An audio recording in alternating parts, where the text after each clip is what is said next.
Hello everyone and welcome to Push Yourself News. I'm Corey, as you know. Today we're looking at one story in detail. This will be about the 2026 FIFA World Cup and how it has concluded. And this final match delivered a lot of intensity, history, and some decisive outcomes that were maybe a little unexpected. This one will be at about B2 to C1 level English. And I'll be reading at a conversational pace, more like a native speaker actually will speak. If you enjoy this content at this level and want to see more episodes like this throughout the week, let me know in the comments. That being said, I'll start with the story being read cleanly, where I'll read it through directly with no explanations whatsoever. Then we'll transition to an explanation version of the same exact story. All right, makes sense? So the first part will be for shadowing and listening practice. My suggestion is to listen to the first part and then stop and try to summarize in your head or on paper what this article was about. Then go to the explanation page second. All right, let's begin the story.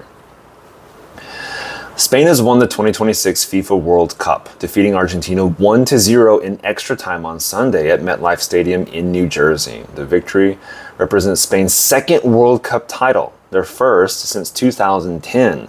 The match remained scoreless throughout the 90 minutes of regular play. Both teams created a lot of chances, but neither could break through a resolute defense.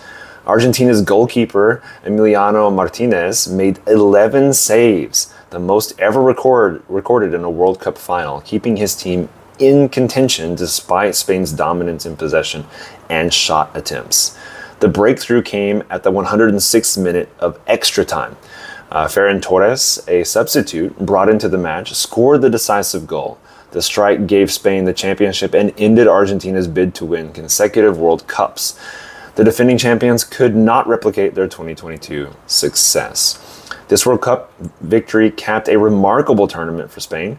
The team conceded only one goal throughout the entire 8-match campaign, the fewest ever by a World Cup winning team. Spain's defensive organization proved decisive in tight matches, particularly in the knockout stages. Spain's success was built on midfield control and precision passing. Midfielder Rodri, who also won the tournament's Best Player award, dictated play throughout the final.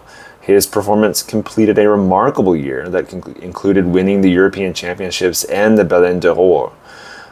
For Argentina, this loss marked a painful end to what was expected to be Lionel Messi's final World Cup. The 39-year-old played for his country one last time, but finished without another championship.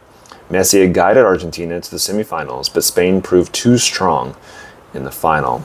The expanded 48-team format produced a tournament filled with unexpected results. Germany's elimination by Paraguay in penalties and Cape Verde's emergence as a competitive force challenged traditional hierarchies. Yet Spain's path to victory demonstrated that dominant defensive football remains an effective formula for winning at the highest level. President Donald Trump even attended the final and presented the trophy to the Spanish captain. The halftime show featured Madonna, Justin Bieber, Shakira, BTS, and the Muppets, of all people, marking the first ever World Cup final halftime performance. Spain will now pursue back-to-back World Cup titles in 2030, a feat last achieved by Brazil in 1958 and 1962. All right, how did you do? This is the time to run a summary if you'd like, and then listen to the next section, which will cover this in more detail with explanations. However, if you're enjoying this Push Yourself news so far, please tell me in the comments and likes and subscribes. It really helps me know what you guys want from this channel. And as your personal English teacher here on YouTube, I want to help you as much as possible. Your support helps me create more challenging content like this. All right, now we're going to read the same story again, but this time explaining key vocabulary and expressions. If you want to find these expressions and their definitions, you can find it in the newspaper PDF down below in the comments. All right, let's begin. Spain has won the 2026 FIFA World Cup, defeating Argentina in extra time, or overtime, on Sunday at MetLife Stadium in New Jersey. The victory represents Spain's second World Cup title, their first being in 2010, this one being their second one in 2026. It doesn't mean two consecutive ones. As we said later, Brazil is the only one that had consecutive ones since 1950s, right? The match remained scoreless through 90 minutes of regular play, meaning not extra time. Both teams created chances, but neither could break through a resolute defense. Breakthrough means to score or make progress, and resolute is an adjective that means firm and determined. So if we look back, both teams created chances. They had opportunity to score, but neither could make it all the way through the firm defense. The defense was too strong. Argentina's goalkeeper, Emiliano Martinez, made 11 saves. He stopped the ball 11 times.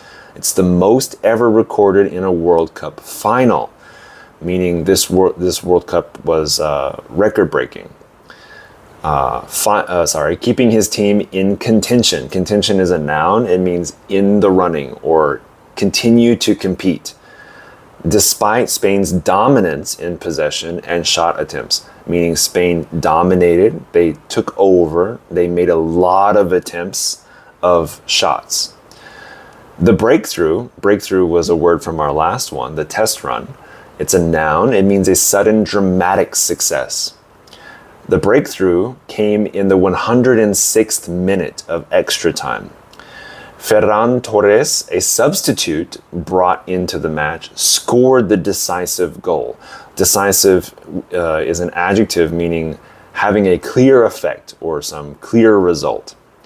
So the strike gave Spain the championship and ended Argentina's bid to win consecutive World Cups. Bid to win specifically means their attempt to win. They were trying to do 2 consecutive World Cups, but failed. The defending champions could not replicate their 2022 success. Replicate is a verb, which means to repeat or reproduce. They couldn't win again like they did in 2022. This World Cup victory capped a remarkable tournament for Spain. To cap a remarkable anything, or in this case, cap a remarkable tournament, means it is completed or crowned over some successful period. So to cap something, think about a cap on your head. It's on the end of something. Or on toothpaste, it's capped. You put the end on to stop it. So this tournament has been very, very remarkable for Spain. The team conceded only 1 goal throughout the entire 8-match campaign. Conceded meaning they let one through. So there was 1 goal that made it through out of the entire 8-match campaign. The fewest ever by a World Cup winning team. Another record broken. Spain's defensive organization proved decisive in tight matches, particularly in the knockout stages. Again, decisive meaning they were very good at targeting and making sure nothing got through. They blocked a lot. Spain's success was built on midfield control and precision passing. Midfielder Rodri, who also won the tournament's Best Player award, dictated play throughout the final. He kind of led how the team played. He was the kind of centerpiece, the focus, almost the captain. His performance completed a remarkable year that included winning the European Championship and the Ballon d'Or. That meaning that he won in both of those other competitions as well. For Argentina, the loss marked a painful end to what was expected to be Lionel Messi's final World Cup. We don't know yet, but we think this is Messi's final World Cup, and they really wanted him to win the final one, as well as have 2 consecutive World Cup wins. The 39-year-old played for his country one last time, but finished without another championship. Messi has guided Argentina to the semifinals. As you remember from watching the game, he scored so many times throughout this World Cup. He was in the top rankings of scorers. But Spain proved too strong in the final. To prove too strong means to demonstrate some superior ability, some overwhelming strength. The expanded 48-team format produced a tournament filled with unexpected results. Germany's elimination by Paraguay in penalties, elimination meaning it's a noun, meaning removal from a competition, and Cape Verde's emergence as a competitive force challenged the traditional hierarchies. As you remember, Cape Verde did extremely well and kind of became a meme, and people supported them a lot because of their high success rate. And hierarchies is a noun meaning systems of ranking or organization. Like a company hierarchy has the different levels of like Hubei and you have your Wangnim and stuff.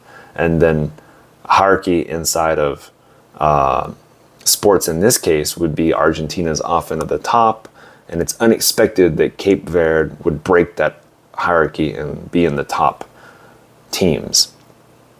Yet Spain's path to victory demonstrated that dominant defensive football remains an effective formula for winning at the highest level. An effective formula is something that you can do to effectively win.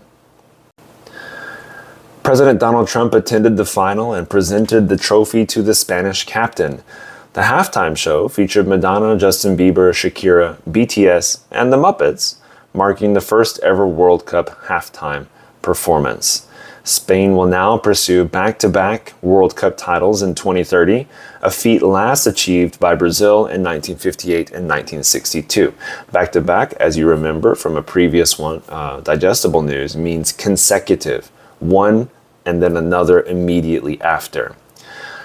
Feat is an accomplishment or something that you do, like climbing Mount Everest is an amazing feat. It's an amazing accomplishment. A feat last done by Brazil in 1958 and 1962 is winning back-to-back World Cup titles. Make sense? All right. How did you do? Go back through now and you can check your summary from before and then try to re-summarize what you listened to in this section. If you'd like, you can use the newspaper down below to then read in detail, and there will also be a big question attached to that PDF that you can then answer in the comments as well. Thank you so much for watching all the way to the end. This content is more challenging, but if you found it engaging and would like to see more, please let me know. It takes a little bit more time to make sure we have new expressions and more advanced vocabulary and sentence structure. So if you guys like it, of course, I want to help you because I'm your friendly personal English teacher here on YouTube, and I'd like to help you as much as I can. I hope you found it engaging and would like to see more. Please let me know. You can then join by using the join button down below if you'd like. You don't have to. There's no pressure. To support the channel as well. You can find the PDF and newspaper in the comments. The first comment pinned at the top. If you'd like to study it more deeply, I suggest listening through the podcast one more time, like we said, and writing down a summary of what you heard. The big questions that are in the comments, like I said before, and see you again. I hope you have a great day and stay informed. Keep doing your best, but above all, stay curious. Bye for now.